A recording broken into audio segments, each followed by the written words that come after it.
Hi, everybody.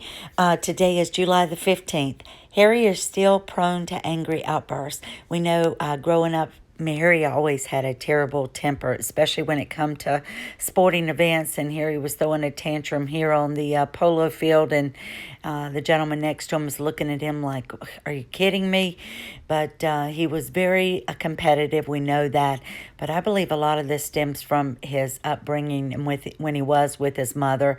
And I think that after his mother died, that Charles was, with Camilla, and maybe he wasn't always there for him to nurture him in the way that he was used to being nurtured.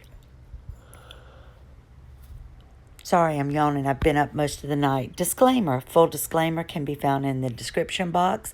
Thank you all for joining me today. And I just want to take a minute to thank everyone. Lovely bits of kindness make very thankful hearts. And I appreciate you. I appreciate the people I interact with on YouTube and on the other social media platforms. Thank you for following. Thank you for subscribing. And I just appreciate your interactions and comments and all of your support. So just wanted to take a moment to say thank you to everyone. All right, and I'll try to get through this. Excuse me if I yawn. How Princess Diana was influencing William, and William is parenting of George, Charlotte, and Louis. So it's saying that a lot of what his mother taught him with the hands-on, tactile parenting, that he makes sure that he and Kate have incorporated that in their raising of their children. Okay? And there's a lovely picture of William and Princess Diana. And I did love Princess Diana, but I felt sorry for her because of what she went through in her marriage, and knowing that it really wasn't going to work out, and she felt like she didn't have any support from the Queen, Prince Philip, excuse me. So I think she did have a tough time, but she became very skilled and cunning in the way that she wanted to manipulate the media, and having them show up at different events and kind of run with her narrative of how she wanted to be perceived in the press. So Meghan copies Diana a lot with that regard. Meghan Markle in Swipe at Royal Life. Duchess hits out at status quo in speech. And we know that this was the Girls Up speech that she gave yesterday for Women in Leadership event. Meghan Markle appeared to hit out at the royal family, who are known for following protocol and tradition, and as well as other world leaders, stating the status quo will break when pulled tightest. So who is she to preach on all of this? And I think that she is not a good representative for impressionable young ladies in this Girls Up. I think she does all of this word salad stuff and is out there just trying to build her resume so that she can make money as one of the high-priced speakers farmed out from the Harry Walker agency, if they have actually joined up with them. We know that she made this speech with Michelle Obama and Hillary Clinton. But there's Meghan. Looks like she's wearing a wig, and she just doesn't even look like herself. She almost looks Native American here, and she's had so much work done. But it said, many of them, better or worse, will not listen until they have to, because the status quo is easy to excuse and is hard to break, but it will pull tightest right before snapping. Women have always, historically, got a lot of that is not how it's done, or that is an idea, but we're going to do it this way instead. But when we do, we hear that as women. Okay, it just said that if that's the case, I say to you to keep challenging, pushing, making them a little uncomfortable. It's only in that discomfort that we can actually create the conditions, reimagine our standards and policy and our leadership to move towards real representation and influence over the structures of decision-making and power. And I'm not going to go into every little thing she said, but anyway, she was just talking about that that she thinks that now's the time to do this, and it almost sounded like her speech that she supposedly gave to the kids of her Catholic school where she was an alumni, that she was talking to the graduating class, but we know that wasn't the case, and she wasn't asked to speak, and she was never, her speech was never even connected with the school or used on their website. So it says Jessica Mulroney's husband breaks silence on tell-all about Meghan Markle. He says that's absolutely not the case, and he says, I just want to address all the reports that my wife penning a tell-all book about her friendship with Meghan Markle is absolutely false. So we won't go into everything that's on here, and I believe that that's Meghan putting it in the press, that Jessica's, is tried numerous times to get a hold of her, and that they're trying to clear up their misunderstanding. So I believe that's just Meghan trying to be in the headlines. I don't know how many of you watch Glee, but an American actress, Naya Rivera, she was actually drowned last Thursday, and she was found yesterday when her body floated to the top of the water. She had went out on a pontoon boat with just she and her little son. I think he was about 3 years old, and the medical examiners finally gave that they felt that it was just an accidental death, that they don't think that there was any foul play involved. She was able to get her son back on the pontoon boat. He was wearing a life jacket. Her adult life jacket was on the boat, and they believe that due to cold water or just getting entangled or not being able to pull herself out, that it was an accidental drowning. So condolences to her family and all the people that love and supported her. It was just a really sad thing. That just goes on about the autopsy. I'll tell you what I've been caught up in, and I have read and went online and watched everything about the fascinating case with Amber Heard against Johnny Depp, and where he was suing the son because they ran with her story of that he was a wife beater, and we know that they're going through their divorce in the States, but it hasn't come to trial yet. But this is where he is suing the son, and so she's made to testify.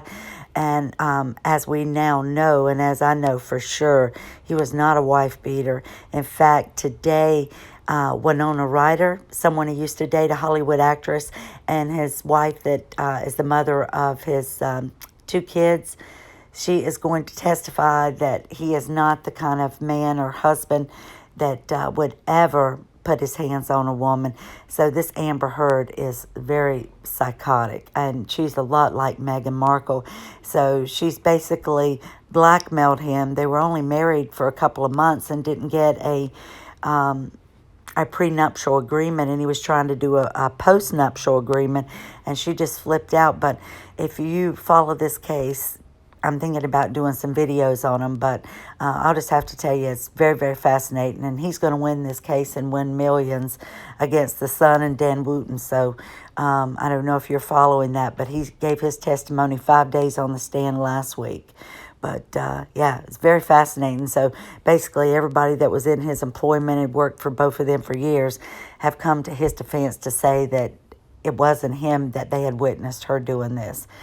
So, back to Meghan. Meghan Markle and her friends felt silenced by the royal family. So, they're saying that, she came out with she felt unprotected, and that she filed the injunction on the upcoming case where her five friends, she doesn't want their names to be, released because she doesn't want them to be harassed and cause them mental anguish, and especially because they're mothers, because she's trying to use the excuse because she knows how that felt, and that the royal family had prohibited her, which they didn't. They instructed her it's best not to comment. So according to the documents obtained by E, Meghan's lawyer shared the royal family's penchant for common practices, left Meghan and her friends feeling silence. So Meghan boohooed to her 5 friends, and it says that now to become the subject of a large number of false and damaging articles by the UK tabloids, specifically by the Mail on Sunday, which caused tremendous emotional distress and damage to her mental health.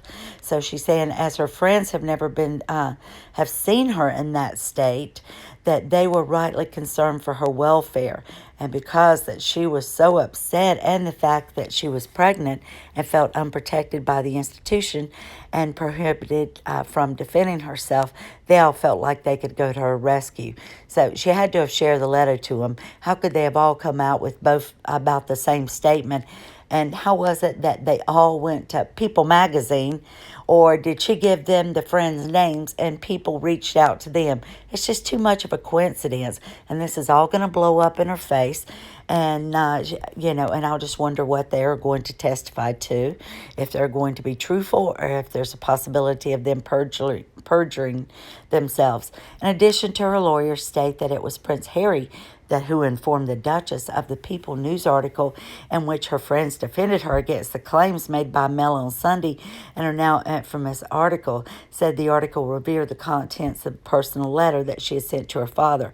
I don't care. She had to have known this was out there. She had to have known they were going to speak to People. And since People magazine is one of the approved papers that she will go to and allow them to publish things, wouldn't they call her and get the heads up from either her or her PR team and say, hey, we're looking about running with this. Your friends have come out and said what you're going through. Are you okay with this? She knew. In my opinion, she knew. Meghan's lawyers revealed that their belief was that their friends, who remain anonymous, were driven to this action because Kensington Palace allegedly mandated that those close to the Duchess give no comment when approached by the press. Yeah, that's standard practice, people. We all know that. Regarding the rumors that she knew of the People story, her representatives assert had the claimant been asked or been given the opportunity to participate, she would have asked Kensington Palace communications team to say on the record that she had not been involved with the People magazine article, as she had not been. Okay, right. Do we believe this? No, we don't. She could have went and had them put that out anyway, but she knows that she is guilty, and we all believe that she talked to them and gave them this information and cried and made them feel sorry for her until she reported it. And again, how could they all go to the same paper or magazine? This was an older article. Sorry, I had to take something to drink. William and Harry open up about Diana together for the first time, that she was one of the naughtiest parents. And it said for the first time ever that the two brothers open up and are coming in to discuss it in a documentary. And I think that came out in 2018. I saw it was very good. But it just said they were candid about the past and the grief that they had suffered and from the death of their mother, Princess Diana. And let's see, she was very informal, really enjoyed the laughter and fun, William says. She understood that there was a real life outside of the palace walls. A lovely picture of her by William and Prince Harry at the piano. So it was just precious. And I know that those boys had a rough time, and Harry, but I believe that Harry, going at the age that he was, extremely had a rough time, but I think he was used to that tactile, physical show of emotions and love that he experienced from his mother. And I think that after her death, that Prince Charles was more or less focused on his and Camilla's relationship. Not that he wasn't there for them, but I just don't think that he was there in the way. And I think Harry, when he was in school, and I think Harry's family and the staff and anybody that was surrounding him, let him get away with a lot of things. He was known as a class clown. He was always the jokester. We know he wasn't very much of an academic, but he was always into making everybody, have a good laugh, and called the class clown. But I think that he got away with a lot and wasn't held accountable because people could remember, and it broke their heart to see these boys walking behind the casket of their mother, Princess Diana. So it just talked about the documentary that they had filmed, and it said that they feel that they owe it to their mother to stand up for her name and remind everybody of the character and persona that she was. And she was an amazing woman. But again, I just don't think that that Harry was held accountable. I think that exceptions were made, that people felt sorry for him, and just let him get away with a lot more. And I think that his mother it was said that the kids run wild around at family gatherings and outings, and she just wasn't a disciplinarian, but, because she just wanted them to be kids. But I'm a firm believer that unless you give kids guidelines and they understand that, and unless they're held accountable for their wrongdoings, then you're doing them a disservice, because you're not teaching them to stand up and take accountability. A nice picture of William and Harry. And this was an older copy of People Weekly. And, of course, it says, How to Raise an Unspoiled Tiny Monarch in Waiting in a World of Ponies, Palaces, and Miniature Jaguars. And, because he was said to have Prince William was said to have a smaller Jaguar car that was in the likeness of his parents' car, but that small motorized car was like valued at $40,000. But the Jaguar manufacturers actually gifted him that. But they were just talking about the time they relish growing up and having that time together with their mother, and said that she'd put the kids on like a small allowance, and they understood, what they would get, whether it was, I think it was daily, 25 cents or something, and said that Charles had no idea what a half crown was worth. But he just didn't have those practical things. But, of course, he never lived the life as an ordinary person, and always lived it as a prince. But and that just goes on to talk a little bit more about what they were given. About Prince Harry's troublesome behavior after marrying Meghan Markle. It was even said back in August of 2019 that that Prince Harry had a bit of a reputation as a bad boy, and that it was soon came to be realized that Meghan liked to spend money, that she liked to be the center of attention, especially when she went out on different events, and that and then it goes back to talk about Harry being a troublemaker, and that he was, very immature and still can act very immature, but his mischievous nature. She said that there was a troublesome streak that would later see him crowned the rebel of the family, and that began to emerge. While William had grown out of childish pranks and immersed himself in his studies, Harry earned a reputation as being the class clown. Harry went on to gain a party boy reputation, as evidenced in the wild night in Croatia in 2011, where he was drinking and dancing, and with an onlooker remarking he was constantly running from one place to another. One moment he was flirting with some girls at the bar, and the next he was dancing on top of a low wall. Harry and Meghan, Harry played strip billiards with his friends and some young ladies in Las Vegas back in 2012. And Showbiz Cheat Sheet said that, of course, Harry put on his rebellious ways behind him. They thought, met Meghan, got married, and had a baby. Despite his maturity, it seemed that the Queen might be worried about him because his opinionated wife has been an influence on him. Well, we've all seen that now. And then it just goes on to say the Queen is starting to worry, or she was worrying over Harry's behavior and some of the things that he and Meghan were doing and the amount of spending. It says Harry's behaving like an immature way, letting his personal animosity take over from his natural good manners. You have to think Meghan is influencing him behind the scenes, and of course this could be dangerous. All right, let's see if I can just go through some of these quickly because it's getting quite long now. Inside the breakdown of Harry's relationship with the Queen, and we all know that this came as a direct result to Meghan. These were just some of the pictures of them, and some of his fits of anger.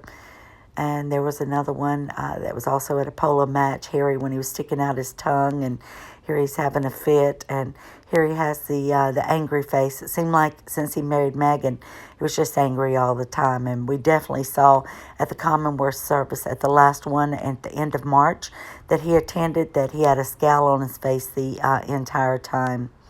Okay, so there's a cute picture of the boys when they were little and on a fire truck, and then I think that's their cousin there with them. What's his name? But anyway, and there is Princess Diana. So Harry is still prone to these outbursts. We know that. It seems like he hasn't really had the same amount of outbursts since being with Meghan. The outburst that he has been involved in is his anger and taking out, articles and taking offense to what's been written about his wife. So again, thank you for watching.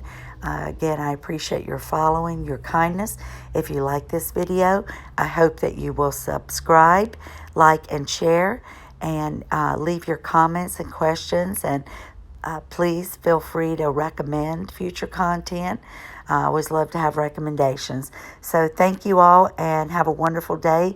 And again, it may be a few days before I'm back with you.